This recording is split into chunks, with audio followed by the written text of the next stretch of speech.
Hello guys, welcome back. In today's video I'm going to show you how to add multiple accounts on Discord mobile. So if you want to switch multiple accounts on Discord, then this video is absolutely for you. So first the question is there a feature available to switch multiple accounts on Discord?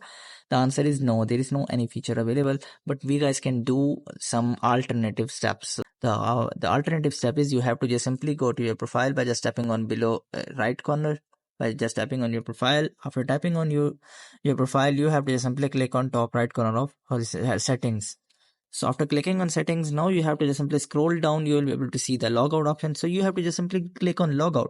So after clicking on logout, you have to just simply add a login details of your second account. So after adding the second details of login details of your second account, you have to just simply log in with your second account. So after doing your work or all of the stuff on that second account, if you want to switch back to your new account, you have to simply go to follow this step also, which I have done this. So you have to just simply repeat this process and go to log out that account and simply log in this account. So this is the only way to switch multiple accounts, or you guys can add multiple accounts on Discord mobile. Otherwise there is no any option to swap the accounts on Discord.